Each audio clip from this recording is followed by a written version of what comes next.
Gaming is about escaping into another world. You don't control the character, you are the character.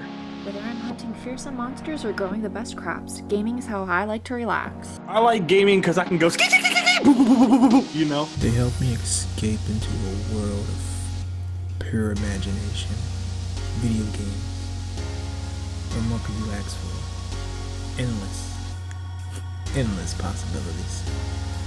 What's going on, my googly-eyed gamer fans and fangirls? What is going on? It's your boy Jojo. It's Diggs Gaming. KB Hunting. And welcome back to the podcast, folks. It's been a while since I've been back, but I'm glad to be back. I'm basically like Captain America. We are not going to have Sir Meliodas on tonight. He and Paul are stuck at work, so it's just the three of us tonight. The three Musketeers. It's been a big year with gaming. There's been so much news. It's been harder for me to keep track of that and March Madness. Go Gators. We have missed a lot these past 2 weeks. We really have. Yeah, I mean, like Bethesda games finally getting bought out by Xbox. That's big. That's huge. Diggs Gaming, I know you got a lot to say about that. I want to hear what you got to say.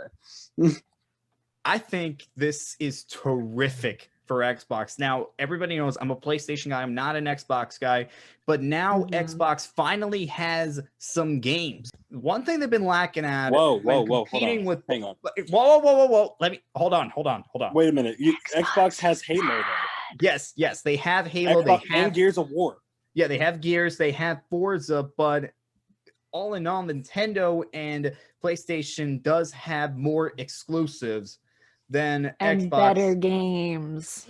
Okay, guys, we're not getting into this tonight. We are not getting into this tonight. It's all a war, Console Wars. Console Wars. We can have another podcast where we talk about console wars.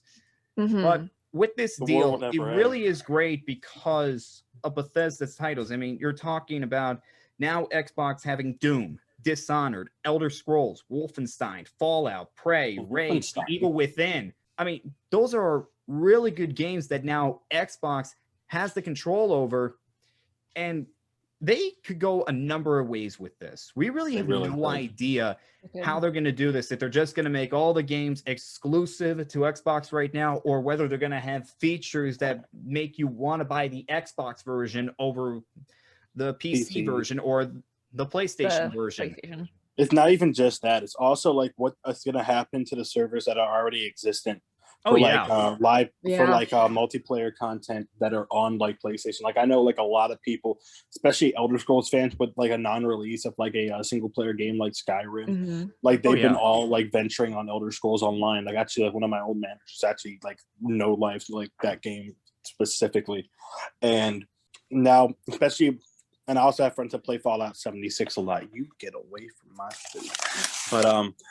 But it's gonna be quite the experience kind of seeing it unravel, just because of the fact that it's kind of up in the air at this point. No one really knows what's gonna happen. And I think that's gonna add a lot. There's gonna be a lot of love and there's gonna be a lot of backlash. And I say that in I say that kind of mellow right now just because like you have your Xbox people and then you got your PlayStation people. And and it's definitely gonna be something, but I know that Doom, like especially because they're expanding that and like the revamp of that franchise, it's gonna be really big, especially for me and Sir Meliodas, because you know we're like diehard Xbox kids, but it's also gonna really kind of expand our horizons and give Xbox a chance to kind of recuperate from a lot of the it's gonna take their eyes away from like the fact that you still can't get a next gen console and focus it more toward like what to expect when you get that next gen console and something to be really excited for. Right. I know I kind of rambled on there like Led Zeppelin, but that's fine, Jojo. That's I was just trying to find the words to make it match up. Yeah. If Xbox is able to do this right, not only does it make their brand better, but it could also make Bethesda's brand even better, because Bethesda has been criticized over the years for how they are releasing games and how they're not really fully completing them. So Fallout 76. Yeah. We all remember that. We all remember. Dude, that. I was still working at GameStop when that game came out, and it literally, I was there when it went from $60 to a $30 game. But everyone and their mom was bringing it back. But let's also keep this in the back of our head. Remember when Xbox bought out Rare, and what happened with Rare after that?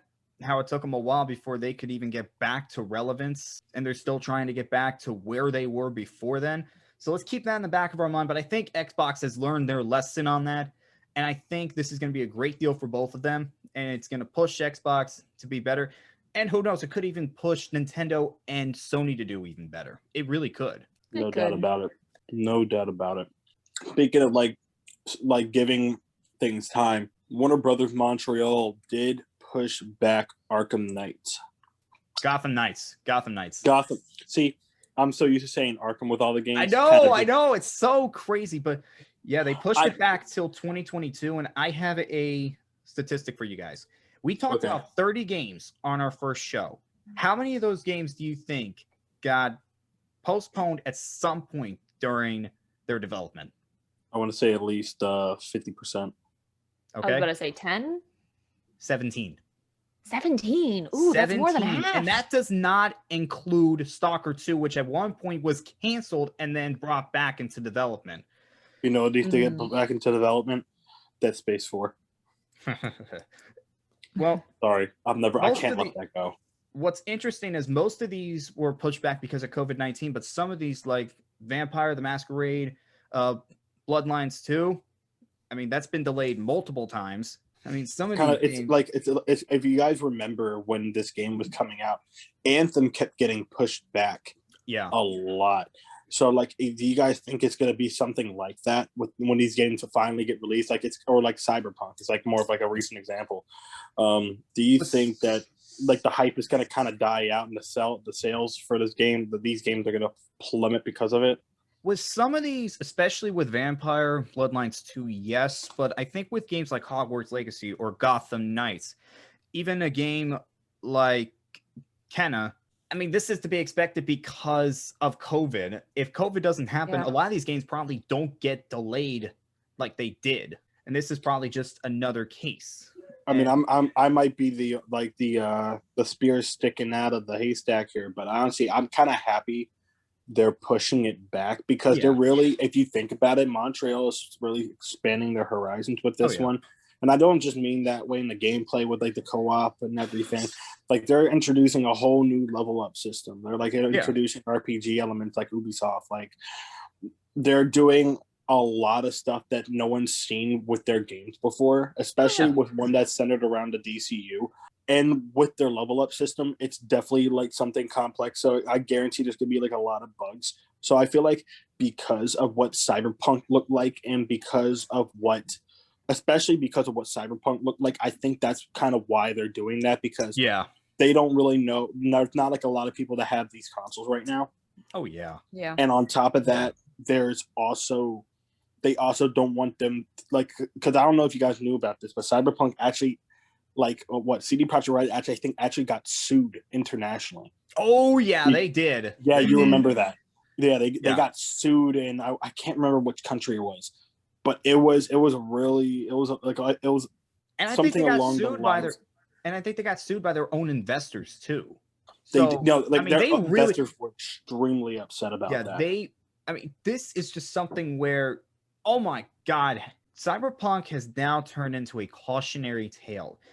And if game developers are seeing this going, okay, we got to make sure that we do the best that we can. And if it's from delaying the game and the game comes out and it turns out to be an amazing game, I do not have a problem with it. I do not.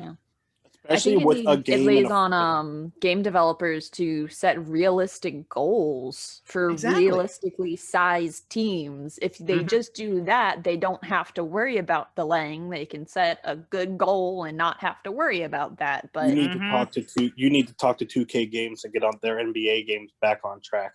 They need to hear that. They like, and I say this. I'm an avid 2K player. I love seeing my favorite players in the game every year, but every year, if the last time the controls were perfect for a game like that was in 2015 when 2K16 came out. Mm-hmm. That was the last time they had perfect controls. It was perfectly balanced. And from then on, it went down the garbage chute. And every year it's just different. There's always someone that's overpowered and they don't work it out. But they really got it's stuff like that can kill a fan base. Oh yeah. I really can. And it's especially with like the sports community, they really got they honestly is even like not just the sports games community, but also like shooters, even single player games. It's bugs it's severe bugs and like shady kind of development like that can ruin a fan base. And we really saw this. We didn't just see this with 2K. We saw this with Last of Us 2, with certain things that were that were in like the earlier parts of the game that really angered a lot of fans. Fallout 76 again. I mean, that's Fallout 76 having dev rooms that were unlocked, and like everyone leveling up like that. Another good example, and and like it's honestly a good example, but it's not in like the same way. It kind of is what it kind of isn't. But Halo 5 Guardians, when they came out, everyone was so used to like that, like hit fire shooting, but then they introduced like the in down the side of Call of Duty. It's okay, but I wouldn't do it for every single one. Yeah, there's some guns that you really just kind of you get the best stuff with hip firing, and they also introduced a whole new like kind of like expansion system, so it confused a lot of people. But it's stuff like even stuff like that is kind of hard to like for fans to wrap their head around, and they gotta figure it out. Kind of like me in Dead by Daylight. Aside from that and all of that sweet jazz, we had two big announcements from Square Enix, and one was for DLC and one was for like what was the project name before we got Project Athea. Project Athea. Let's talk about the DLC first, since that's superhero related. Not that Avengers is dying. I mean, it kind of is because it's kind of copy paste. The missions are kind of get bland once in a while. If you don't have friends, it kind of gets boring. But Black Panther is going to be making his way, and if you all know me and you know me well, you know gosh darn well, I am a Black Panther fan. I'm not a fanboy, but I'm a fan. I am a huge fan of Black Panther, the comics, the cartoon film adaptations, the live adaptations. I'm a huge Boseman fan. I'm a huge Chadwick Boseman fan. Rest in peace, Chadwick Boseman. May your legacy live on, because funny enough, he actually got sent to a acting camp, I think in England, due to money donated by Denzel Washington. True story. It's all verified. But Black Panther coming to the Avengers game as an added DLC. Like we all kind of saw how it was with the Hawkeye DLC and how it was kind of like mixed feelings and everything. But what do you guys think this is going to do for that game and its community? My question is, could this start to be the turnaround for Avengers? Could this be the DLC that can finally bring fans back into the game and start making the game look how we imagined it when it was announced?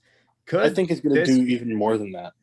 Could this become another No Man's Sky? Because if you remember, No Man's Sky had a terrible launch. People were so upset because there were features that were missing. They were lied to by Hello Games, but Hello Games were able to rebound, kept putting in new features, kept putting in DLC, and then No Man's Sky ended up becoming the game that people thought they were going to get. Another example, Final Fantasy XIV. Final Fantasy XIV literally had to be destroyed and then recreated, and now it's one of the better MMOs out there. So could this be another example of that? And if Square is able to do that, then that's pretty amazing. But Avengers is another cautionary tale right there. But if they can rebound, then that's great for them. I honestly, and this is just my opinion on the matter, but I think it's not just going to keep the fan base more engaged into the game, but it's also going to attract more fans alongside it, because Black Panther isn't just loved by like DC fans; it's loved by like your average Joes. Don't you mean Marvel? You said DC. Did I say DC? Jesus, you said DC. I'm still stuck on Gotham Knights, and I actually said it right this time. Yeah. the MCU, I mean, like especially like how Chadwick Boseman portrayed the actor, like it attracted like the biggest conglomerate of it. It honestly was like it's movies like that, Blade, and the interconnection between like race and superhero movies, because it's honestly for the longest time it was one-sided, and I think that's why it was that. I'm not trying to get too political here, but it's gonna do a lot of good for Square Enix, incorporating not just Black Panther but Wakanda as a nation into that game. Because who, like all of us when we saw Black Panther, probably wanted to go to Wakanda. Like, man, I could live like that. Finally got a lot of people probably wish that Wakanda actually was real. And let's not forget, Black Panther was literally the first African superhero in comics. He was literally the first African superhero. So that's a big deal. It's gonna be huge. And I can't wait to see how the dialogue is gonna be between T'Challa and Tony. I'm kind of looking forward to it, or like how it's gonna be between Cap and T'Challa, because without the adamantium / vibranium from Wakanda, there wouldn't be a shield. Yeah, right. And without Captain America, there wouldn't be a Hawk, and it kind of like it all kind of like transpirals down. Is the Winter Soldier in Avengers yet? The game or no, he's not. And Spider-Man's still an exclusive for the PS4 copy, so it's just kind of like it's. And I think like originally they should add a fan, but if Square Enix was smart, their next move should be to add Spider-Man for all consoles. I mean, you have. I think at some point they should do that. Yeah, I don't know why they did that for PlayStation. Or even if it's like something like Injustice 2 did, where you get all these guys, but hey, you still got to buy Darkseid for $5. Like, just like make it something for the fans. Don't just limit it because one corporation owns the rights to the game unfairly, if I may add. It should be owned by Disney because they do Marvel Justice, and Sony hasn't gotten it right since Tobey Maguire. But aside from like the Avengers game and everything, we're going to be getting Forspoken. Did I say Forsaken? I'm thinking Destiny 2, man. It's okay. We're all tired here. Which we honestly, you just showed us the trailer, and I'm not going to lie, it looks badass. What's interesting about this game is it's designed specifically for the PlayStation 5, and it's just going to take advantage of everything that the PlayStation 5 can do. And my guess is it's going to push it to its absolute limit. And it just looks like a game that is going to be one of the biggest hits of 2022. And I cannot wait to see more information on this game. I can't wait to see everything that this game has to offer. And with that trailer, we saw the lead actor talking about the game. We saw a trailer that introduces the main character. We saw the name. Dragons. I mean, it really. And a pupper. Yeah, this got real God of War vibe from it. Like just seeing the gameplay style that they were using. Yeah, and I kind of I like that, but it also kind of reminds me of like Kingdom Hearts. It honestly does remind me a lot of Kingdom Hearts just because of the mobility that you have as a player. Yeah. And that's going to create a lot of really good like combat opportunities. So if they really have their like head screwed on right with this, it's going to be very promising. The only thing is, because Square Enix has been like re-releasing their games for like Xbox console compatibility, how will this play to the Series X and Series S? I personally think that with the X, it will be a slightly tad bit better because the S has its limitations, but I still think both of them will catch up to them really well.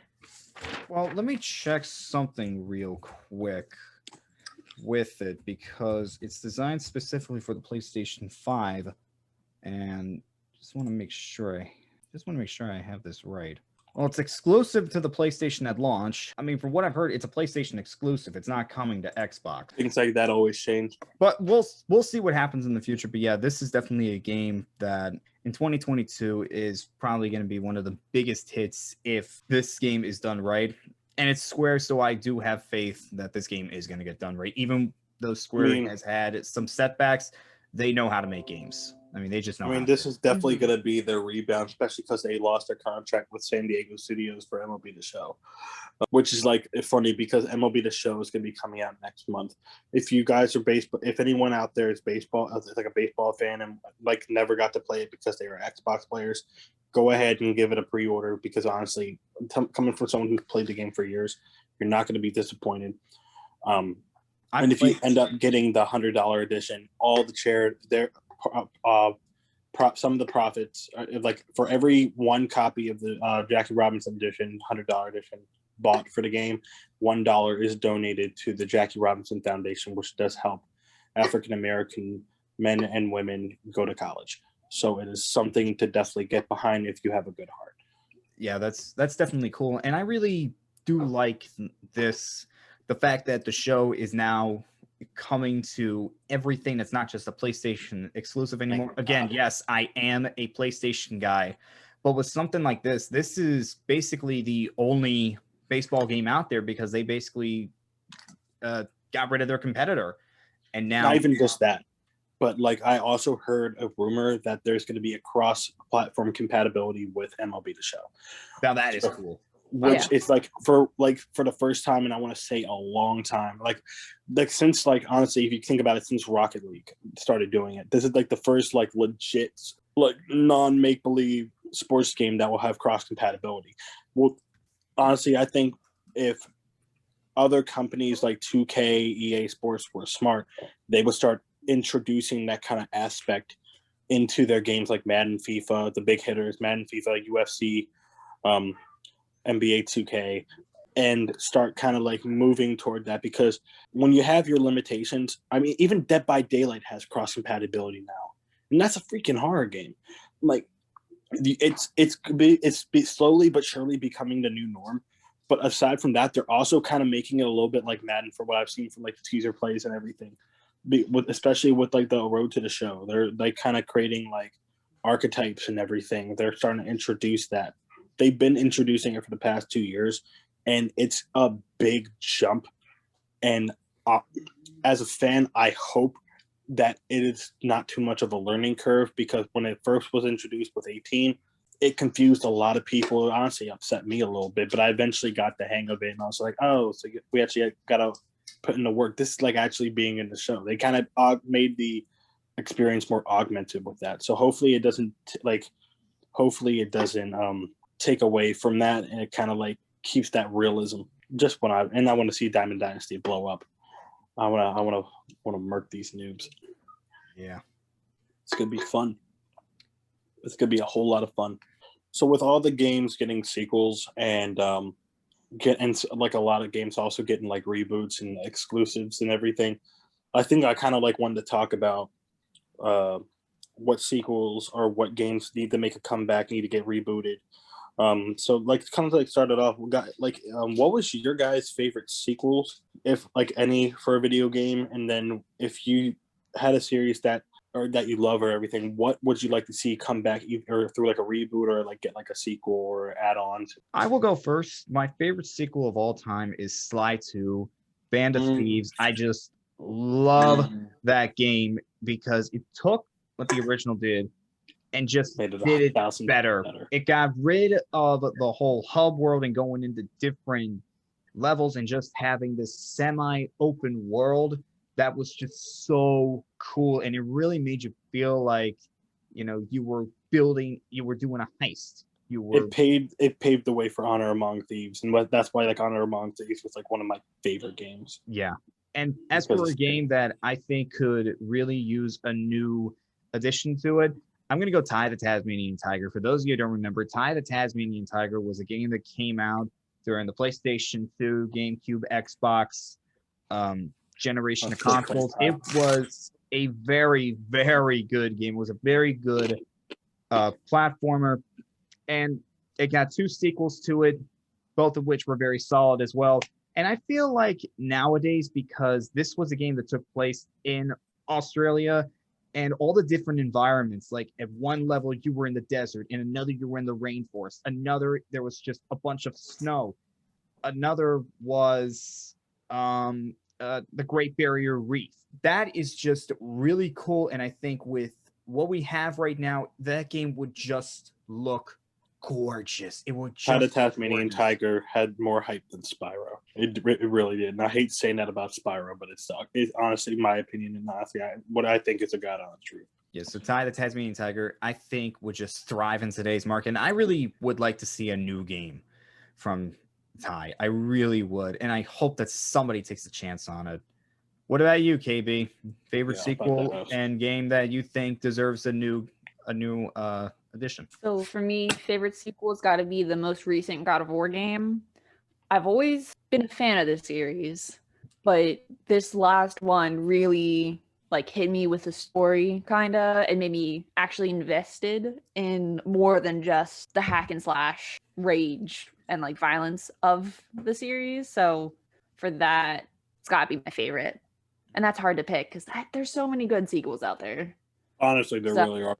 Yeah. When a sequel is done right, it just builds on the game and just makes it better. And that's really cool. Take notes, Naughty Dog. What about a game that you think deserves to come back? What would you say? Dead Space. I think I've already talked about this, but Fate came out in 2007 for the PC, and it used to be my favorite game. You have the small town of Grove. You have 6 NPCs and a couple of shopkeepers, but only 6 people to actually give you quests to go down into this endless dungeon to defeat the ultimate evil. And along the way, there are little places that you can either get something really cool or really bad, or something terrible will spawn, and it's all up to fate. And I love it. And I think the last sequel came out in 2011 or maybe 2012. So it's been at least a decade, I'd say, since we last saw from this series. And I'd love to see it brought back and maybe have some additional features, some maybe multiplayer, be able to really build an adventuring party to go down into this endless dungeon. Sounds really cool. I think another one of my favorite, I have 2 favorite sequels, and they really kind of tie to a big part of my heart. Or actually it's more it's 4, because I have one for every kind of style of game.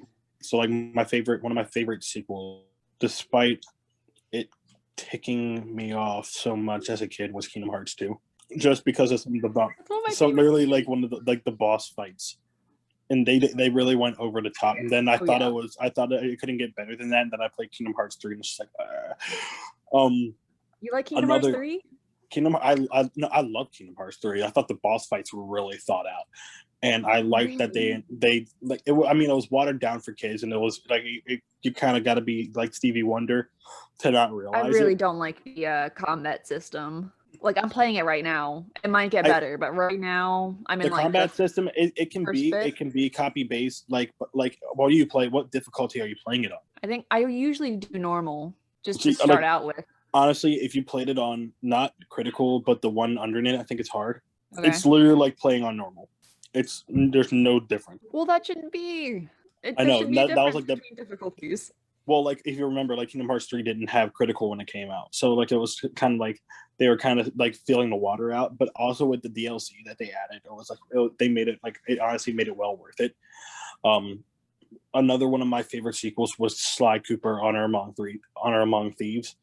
I've talked about this so much with our past shows. I don't really need to go much more into detail, but it's just not just because of the story and what it did, but also because of the multiplayer functionality that it had with it. You had cops and robbers, you had biplane duel, you had the galleons. It was beautiful. It was absolutely gorgeous. It was a gorgeous part of the game. And then you had the tank battles and everything. You had all the missions with Murray, all the missions with Bentley. You got to be the panda and shoot fireworks all the time. You got to be the guru. It was cool. They just incorporated so much. And then they really kind of capped it with Sly 4, which were, by the way, sequel I'm really looking forward to. Sly 5. I'm really looking forward to it. They need to drop it ASAP.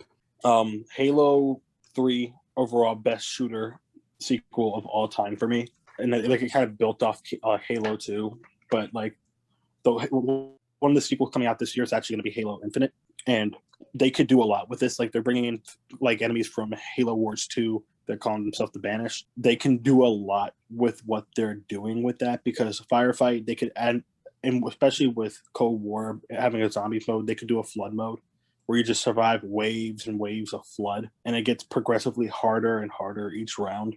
And they could actually introduce the Gravemind as like a villain and introduce the flood into the campaign again. That's something I would really love. But overall, like, another game I would love to see a sequel for, obviously Dead Space. Like, we just need a Dead Space 4. That, Halo, bringing back the flood, and of course Sly 5. That's something I'm really looking forward to. They need to do it. They already know what they need to do, and especially with how vivid and beautiful next gen is, let's do it. Like, it's now or never. I want a new Sly game. I want a new Sly game. Sony has ignored this for too much time. It's time for a new Sly game. It is well overdue. Like, they're starting to tease it, and it's the subtle things, like Crash 4's title. It's about time. Yeah. It's a hidden Easter egg, because if for those who you have played Sly 4, if not, spoiler alert, there's time travel incorporated into the fourth Sly Cooper game, and they did a really good job at like not making it so silly. It was comedic, but it wasn't like over the top, and that's why like I love the developers for Sly Cooper. They actually like balance it out. Mm-hmm. They don't make it too challenging, but they also kind of make it a challenge to do certain things over easy stuff. So, like, another thing, just kind of like venturing into the deep horizon there, all my minty gamers, another game that should be making, I honestly could be making a comeback just because we are still in COVID, especially here in the US, Rock Band and Guitar Hero games. How do you, like, honestly, like, the question I'm kind of asking is, should they be making a comeback? And like, if so, like, and even like games like DJ Hero, like, it's like, I honestly, in my opinion, they should be making a comeback. They should be taking advantage of the situation, because a lot of people want to stay at home. Yeah. A lot of people want to have fun with their family, and a lot of people are actually spending more time with their family than they have in a very long time. So right. Do they think, how would these kind of games, how do you think these games could make a comeback? And if so, like, what would it look like in your opinion? I mean, I definitely think they could be making a comeback just as a family fun party game kind of thing. Fortunately, you also need rhythm to be able to be good at those kind of things. And there are certain people that are related to me that are not rhythm-based people. I can relate. You don't need to have rhythm play the games to be, but honestly, even on easy. Yeah, you don't really need rhythm. You just you need rhythm. No, I'm going to come out here and say you do. I can counter argue that come watch my dad. He can't beat it on easy, man. He can't. I didn't come out here to call him out. But I'm here now. Look, if we're calling him out. If we're calling out family, my brother used to think that he was the drummer until he saw me play Roundabout by Yes on Rock Band 3 on hard, when no one else had the balls to go and do it, and I did it and got like over 90%. It's like, who said I couldn't do it on hard? Get out of here. Yeah. You own it. I just came over to play it. Like, all right. Let me give you my opinion on this. I think even without taking the pandemic into account, I think these games definitely deserve to come back. One, they are so much fun to do. They really are. And two, it is so easy to lose yourself in games like these and really feel like you are a member of the band, or you really can play guitar like some of the best. And yeah, it's a great family game, and it's also great for casual gamers. It really is. Yeah. So, the only question I can really like kind of like partake on you is like, what was kind of like a two-part question. Would you rather prefer to have it like as a Guitar Hero game or a Rock Band game? And then with so many like classic songs that have already been used in both of those games, how could they like incorporate to keep it fresh? Because I know like Rock Band 3 and Rock Band 4, like more like Rock Band 4 specifically, that's when the hype kind of died because they were getting into songs that like weren't so mainstream. Yeah, it is a balance to how you figure this out. What was the first part of the question? Would you rather have a Rock Band or Guitar Hero? I think I'd rather have a Rock Band game because you could play any instrument in there. Just because. Well, I mean, you could do that with Guitar Hero World Tour. That's true. That's true. Yeah, that's true. Well, I've never played either one of these games, so I'm not the person to ask about this. But I've only played Guitar Hero personally. Yeah. Like if I were seen Rock Band. Like if it were me developing and like getting the stuff together for these games, I would do it solely off of like, honestly, I would do like a greatest hit edition because I was thinking something like that. Something like that. Just like if Rock Band from the games. And the people that make Rock Band, if you're listening somehow, some way, God, I hope you are. If I were you, then I would get back into the lab. I would make it Guitar Hero Hall of Fame, Rock Band Hall of Fame. Call it Hall of Fame, and you just have the greatest songs from the golden age of rock to today. So like you would start like maybe like at the 50s, 60s, and then you would work your way through the decades, and it would be like 5 tiers. And it would be beautiful because you have so many options there. Like you have like your 70s, you have like your classics, and then you could even merge it to like the early stages of the 80s. So there's a lot you can expand on. Yeah. And not just that, I know I'm not the only one that does drum solos driving the car down like a road or like a highway. Like I cannot be the only one. There are people that want to do that and want to like go ballistic. But like, especially with the incorporation of the keyboard in Rock Band 3, you could also expand on Phil Collins. You could expand on a lot.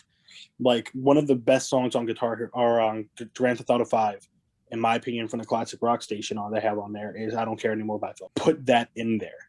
Like let's like expand it, then break it down to Breaking Benjamin. I want to shred.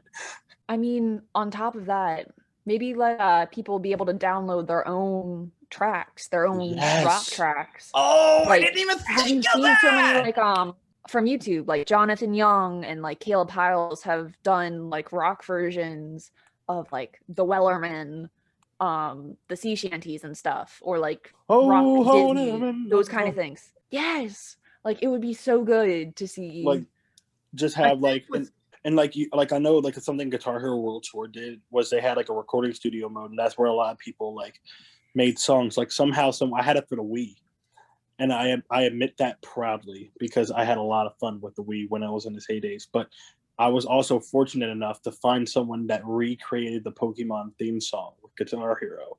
Yes, and I was going off. I didn't even there was no vocalist, but I was like, I want to be the very best, no one ever was. I can't sing. I don't do it as a day job, thank God. But I don't think any of us can sing.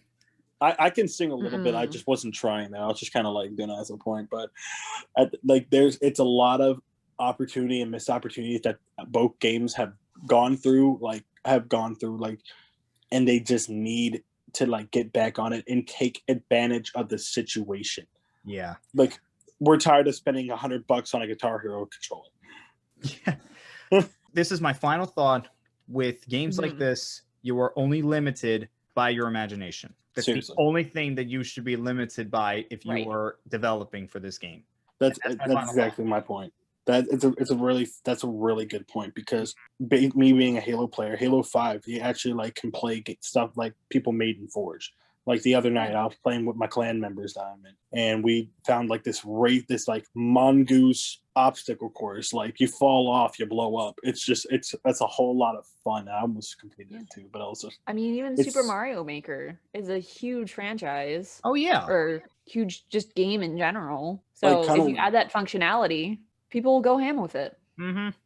And like another thing that we should like kind of like discuss, especially like since we're talking about like sequels, like Rock Band type games, like a lot of the hype around like revolves around the fan base, yes, but a lot of how it dies off is caused by a lot of the fanboys of these games. Yeah. So what like the sequels, especially the sequels that will be coming up, and potential sequels that we may have in the future, and if Rock Band even makes it, like seriously, like I just if you y'all hear this, like seriously, just at least send me a check like 10 grand and like I'll like it's great. I won't copyright or nothing, but would fanboys like that, like especially how it was with Last of Us 2, and I say that as like the prime example because it really like fanboys of Last of Us 2 really kind of killed the hype for it. Oh yeah.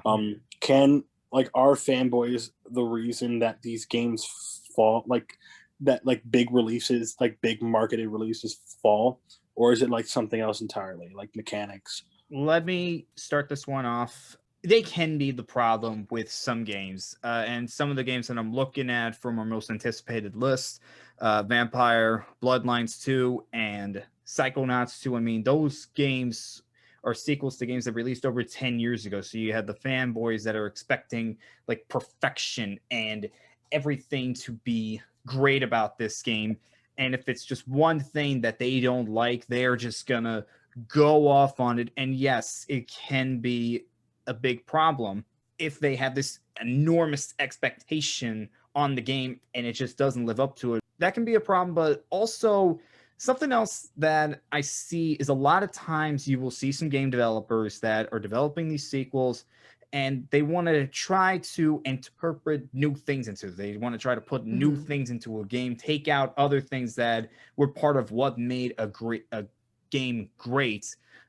Dragon Age 2 is a great example, how they changed way too much of that and people did not like that. And that's why Dragon Age 2 is considered the weak one in the series. Yeah. I think like aside from just the fanboys and like the game mechanics, I feel like especially like the fans versus fanboys kind of thing, like social media, as we all know, is a very powerful tool. It is, especially in the gaming community.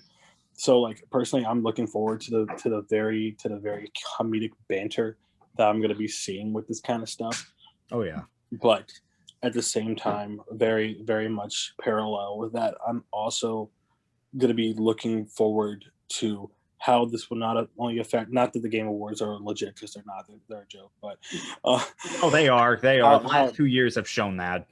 The last 4 years, honestly, have shown that.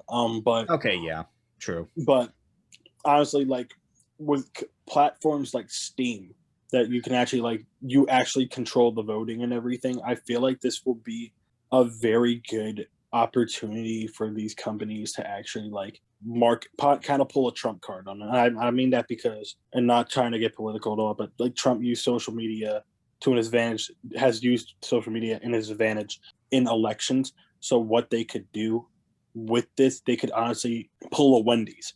They could pull a Wendy's and kind of just like troll everybody, but make it so funny that you can't get, there's not a single way you could get mad at it. It's like, oh man, this mechanic's so broken. There's nothing wrong with the game. Their reply, get good.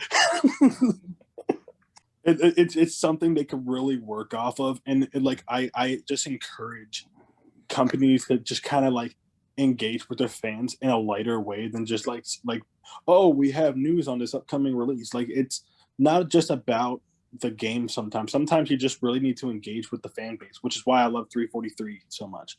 They engage with the Halo fans immensely, and like especially with games like, I mean, Activision could do better, Sledgehammer could do better, but a lot of companies could do better with this. A lot could do better. I mean, 2K Games is honestly like, in the sports world, they're actually like better at doing this with their fan but they are, but they aren't, but it's nonetheless, they still engage with their fan on a social media platform enough to where it's consistent enough that people get it stuck in their heads, like, oh, maybe I should do this next week.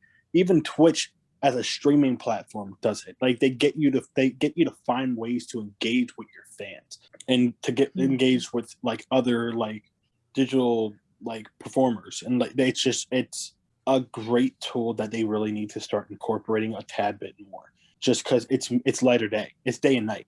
The difference is day and night. Social media is a powerful tool that a lot of people take advantage of, but there are still some people that don't realize just what you can do with it. And that's, I mean, if you can wield it right, and if you can't get kicked off of it. Yeah, Facebook. That's totally Facebook. Facebook. Oh, I was talking about Trump and Twitter. Okay, let's all calm down here. Let's not get too political here. We're gonna get a lot of hate. I'm saying. Yeah. I mean, I wouldn't even take that as a hit, man.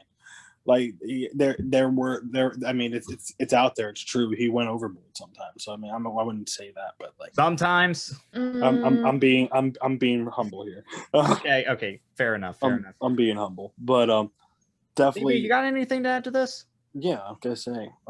I think some of it, especially with sequels, it's definitely fanboys getting their expectations too high and also being too set in the previous game, possibly. So when developers do want to try something new or go in a different way, like in 3 Ultimate, they added underwater combat because they wanted to try fighting in 3D space and utilizing the Y-axis more. And then everybody hated it because underwater combat, yes, is not great in general. But then in 4 Ultimate, we got the insect glaive, which is one of my favorite weapons, like in general. So like you have to give them some leeway. Like they were trying to be very innovative. And you did get something great out of it. So if you just calm down and admit that, yes, just you can complain about it, but don't be like, oh, this is the worst game ever. You know, like there's a good middle ground there, children. Yeah. It's going to be okay. Like another thing, and I just like speaking of like kids and gaming and everything. Like a thought just crossed my mind, well, especially like with the more recent release of Star Wars Squadrons and like the newer Ace Combat game. How would y'all feel about a new Star Fox game? Like not like Star Fox. As someone that's never played it, knows just how important some of the games are and how great some of those games were. Just like basically like you kind gotta of do. I mean, Star Fox has really had a rocky history. It really has. You really look. Oh yeah, the fan theories behind it is actually it's like kind of it's dark. It's extremely dark. But like what I'm kind of getting at is like the newer gameplay mechanics, especially with flight games, like and like flight combat. There's a lot that they could do, and I feel like they should like honestly. Like kind of like how like Rock Band could take advantage. They should take advantage of the growing frontier. Like more of a demand for fight games. Honestly, Nintendo could make a crap ton of money. I think with a Star Fox should. I think Star Fox at some point is going to come back, and I think he's going to get a great game at some point because Star Fox Adventures 2, Star Fox Adventures 2. Yeah, maybe. Again, I've never played Star Fox, but I got no. I don't know what else. I got nothing. But you have one more question. You have one more question? We kind of already. Or did you have any final thoughts? Or did you have any final thoughts first? Final thoughts. Peppermint gum is better than spearmint. No, I'm kidding. Final thoughts. Like honestly, E3 also got canceled again this year. I think, didn't it? Yeah. So like, I honestly like it's especially for. If like Sony has their days of play, Xbox should be doing something. Like I would like to see Xbox do a lot more stuff, especially with the recent acquisition of Bethesda. And then Nintendo has their Nintendo Direct. Like a lot of companies, and then of course Square Enix just had their Square Enix Presents. So like we just got like a lot of good like news content about that. Oh yeah, I would like to see Xbox and Microsoft specifically. Not just do stuff for their Xbox games, not just doing stuff for their like Microsoft PC exclusives, but also PC game developers should also take advantage of that and kind of work with Microsoft with kind of getting like working with their marketing. They should really take advantage, especially like with companies going to like Sony for their exclusives and everything. Xbox now having their exclusive, it's gonna be a real dogfight. So they really gotta like push the memo. Yeah. Aside from that, it's going to be a really promising year for gaming. Oh yeah, all right, especially with Monster Hunter coming out. Yeah. All right, we have one more question, and what is that last question? We kind of already addressed it with Bethesda and everything, but like kind of like the question I was kind of asking, like how do you think sequels for like Bethesda games will be be impacted with like Bethesda with the recent acquisition of like Xbox kind of taking over the command there? And honestly, like I'll kind of like start this one off.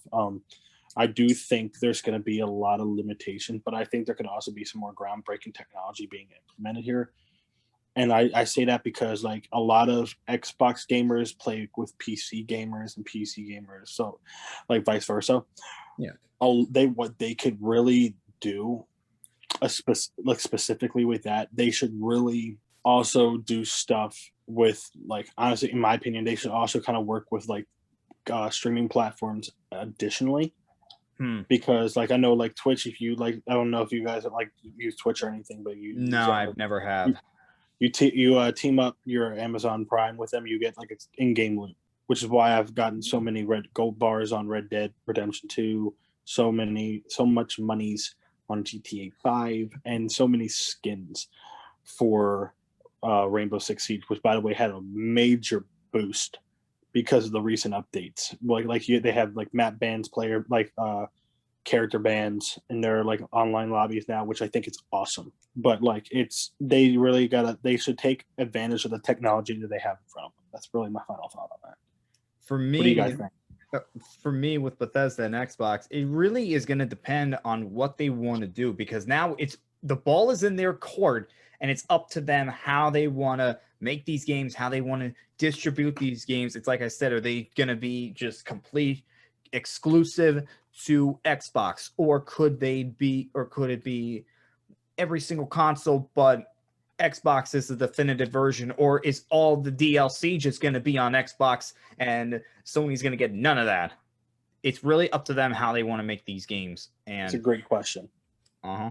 KB, what do you think? Yeah. I don't have an opinion. I think y'all covered it really. Okay. Well, all right, guys, that's all that we have to talk about today.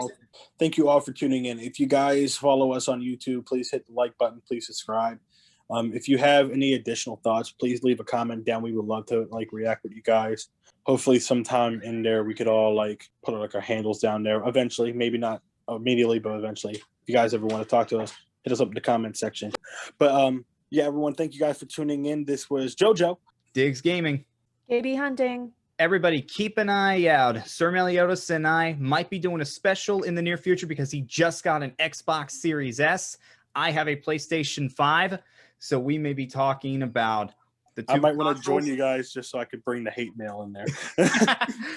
All right, guys, keep an eye out for that, and we will see you guys next time. Ciao. Deuces.